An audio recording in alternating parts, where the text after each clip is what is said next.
ಎಲ್ಲರಿಗೂ ನಮಸ್ಕಾರ. ಸಬಿ ರುಚಿಗೆ ಸ್ವಾಗತ. ನಾನಿವತ್ತು 10 ನಿಮಿಷದಲ್ಲಿ ಒಂದು ಮೊಟ್ಟೆ ಗ್ರೇವಿಯನ್ನು ಮಾಡ್ತಾ ಇದ್ದೀನಿ. ತುಂಬಾ ರುಚಿಯಾಗಿರುತ್ತೆ, ಈಸಿ ಕೂಡ ಮಾಡೋದು. ಬನ್ನಿ ಈ ಒಂದು ರೆಸಿಪಿನ ಹೇಗೆ ಮಾಡೋದು ಅಂತ ನೋಡೋಣ. ಅದಕ್ಕಿಂತ ಮುಂಚೆ ನೀವು ನಮ್ಮ ಚಾನಲ್ಗೆ ಹೊಸಬರಾಗಿದ್ದರೆ ಇವಾಗಲೇ ನೀವು ಸಬ್ಸ್ಕ್ರೈಬ್ ಮಾಡಿ, ಪಕ್ಕದಲ್ಲಿರುವ ಬೆಲ್ ಐಕನ್ ಕೂಡ ಪ್ರೆಸ್ ಮಾಡಿ. ಅದು ಹೇಗೆ ಮಾಡೋದು ಅಂತ ನೋಡೋಣ. ಮೊದಲನೇದಾಗಿ ಒಂದು ಬಾಣಲೆ ಇಟ್ಕೊಂಡಿದ್ದೀನಿ. ಅದಕ್ಕೆ ಒಂದು 3 ಟೇಬಲ್ ಸ್ಪೂನ್ ಆಗುವಷ್ಟು ಎಣ್ಣೆಯನ್ನು ಹಾಕ್ಕೊಂಡಿದ್ದೀನಿ. ಎಣ್ಣೆ ಚೆನ್ನಾಗಿ ಬಿಸಿಯಾಗಿದೆ. ಇದಕ್ಕೆ ಒಂದು 1/4 ಸ್ಪೂನ್ ಆಗುವಷ್ಟು ಜೀರಿಗೆಯನ್ನು ಹಾಕ್ಕೊಂಡಿದ್ದೀನಿ. ಜೀರಿಗೆ ಚೆನ್ನಾಗಿ ಸಿಡಿದ ಮೇಲೆ ಇದಕ್ಕೆ ನಾನೊಂದು 2 ಈರುಳ್ಳಿಯನ್ನು ಚಿಕ್ಕದಾಗಿ ಕಟ್ ಮಾಡಿ ಅದನ್ನು ಕೂಡ ಇಲ್ಲಿ ಸೇರಿಸ್ಕೊಳ್ತಾ ಇದ್ದೀನಿ. ಈರುಳ್ಳಿಯನ್ನು ಹಾಕ್ಕೊಂಡು ಈರುಳ್ಳಿಯನ್ನು ಚೆನ್ನಾಗಿ ಫ್ರೈ ಮಾಡ್ಕೋಬೇಕು.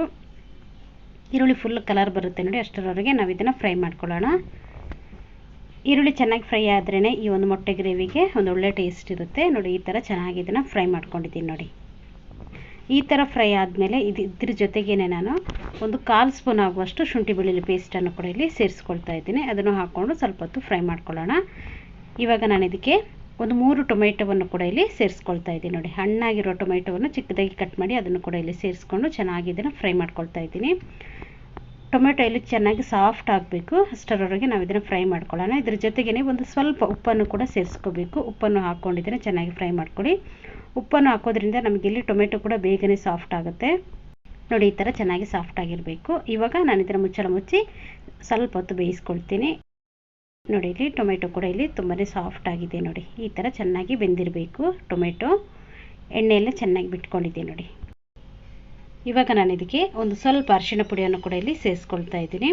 ಇದರ ಜೊತೆಗೆ ನಾನು ಒಂದು 1/2 ಸ್ಪೂನ್ ಆಗುವಷ್ಟು ಪೆಪ್ಪರ್ ಪೌಡರನ್ನು ಕೂಡ ಇಲ್ಲಿ ಹಾಕ್ಕೊಳ್ತಾ ಇದ್ದೀನಿ. ಇವಾಗ ನಾನು ಇದಕ್ಕೆ 1 ಸ್ಪೂನ್ ಆಗುವಷ್ಟು ಖಾರದ ಪುಡಿ, ಖಾರ ನಿಮಗೆ ಜಾಸ್ತಿ ಬೇಕಂದರೆ ಇಲ್ಲಿ ಜಾಸ್ತಿ ನೀವು ಸೇರಿಸ್ಕೋಬೋದು. 1 ಸ್ಪೂನ್ ಆಗುವಷ್ಟು ಧನಿಯಾ ಪುಡಿಯನ್ನು ಕೂಡ ಇಲ್ಲಿ ಸೇರಿಸ್ಕೊಳ್ತಾ ಇದ್ದೀನಿ. ಇವೆಲ್ಲವನ್ನು ಹಾಕ್ಕೊಂಡು ಉರಿಯನ್ನು ನೀವು ಸಿಮ್ಮಲ್ಲಿ ಇಟ್ಕೊಂಡು ಇದನ್ನು ಚೆನ್ನಾಗಿ ಫ್ರೈ ಮಾಡ್ಕೋಬೇಕು ನೋಡಿ. ಇದನ್ನು ಚೆನ್ನಾಗಿ ಫ್ರೈ ಮಾಡ್ಕೊಂಡಿದ್ದೀನಿ. ಇವಾಗ ನಾನು ಇದಕ್ಕೆ 1 ಸ್ಪೂನ್ ಆಗುವಷ್ಟು ಕಸೂರಿ ಮೇಥಿಯನ್ನು ಕೂಡ ಇಲ್ಲಿ ಹಾಕ್ಕೊಳ್ತಾ ಇದ್ದೀನಿ. ಕಸೂರಿ ಮೇಥಿ ಬದಲು ನೀವು ಕೊತ್ತಂಬರಿ ಸೊಪ್ಪನ್ನು ಕೂಡ ಇಲ್ಲಿ ಸೇರಿಸ್ಕೋಬಹುದು. ಹಾಕ್ಕೊಂಡು ಚೆನ್ನಾಗಿ ಇದನ್ನು ಫ್ರೈ ಮಾಡ್ಕೋಬೇಕು.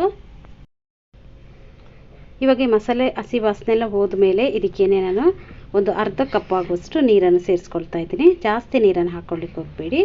ನಿಮಗೆ ಗ್ರೇವಿ ಜಾಸ್ತಿ ಬೇಕು ಅಂದರೆ ನೀವು ಸ್ವಲ್ಪ ನೀರನ್ನು ಜಾಸ್ತಿ ಹಾಕ್ಕೋಬೋದು. ನಾನಿಲ್ಲಿ 1/2 ಕಪ್ ನೀರನ್ನು ಹಾಕ್ಕೊಂಡು ಚೆನ್ನಾಗಿ ಇದನ್ನು ಫ್ರೈ ಮಾಡ್ಕೊಳ್ತಾ ಇದ್ದೀನಿ ನೋಡಿ. ಇಲ್ಲಿ ಇದು ಚೆನ್ನಾಗಿ ಫ್ರೈ ಆಗ್ತಾ ಇದೆ ನೋಡಿ.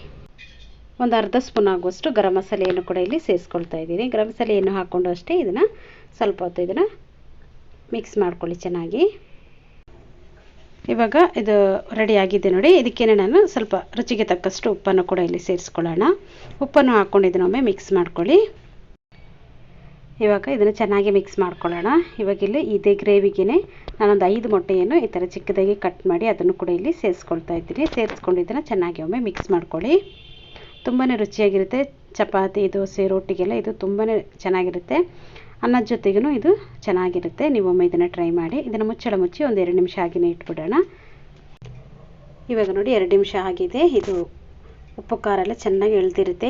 ಇಷ್ಟು ಒಂದು 2 ನಿಮಿಷ ಹಾಗೆಯೇ ಬಿಟ್ಟರೆ ತುಂಬಾ ರುಚಿಯಾಗಿರುತ್ತೆ. ನೀವು ಕೂಡ ಇದನ್ನೊಮ್ಮೆ ಟ್ರೈ ಮಾಡಿ. ಈ ವಿಡಿಯೋ ನಿಮಗೆ ಇಷ್ಟ ಆಯಿತು ಅಂದರೆ ಒಂದು ಲೈಕ್ ಮಾಡಿ, ಶೇರ್ ಮಾಡಿ, ಸಬ್ಸ್ಕ್ರೈಬ್ ಮಾಡಿ. ವಿಡಿಯೋ ನೋಡಿದ್ದಕ್ಕಾಗಿ ಧನ್ಯವಾದಗಳು. ನಾನು ಸಬಿ.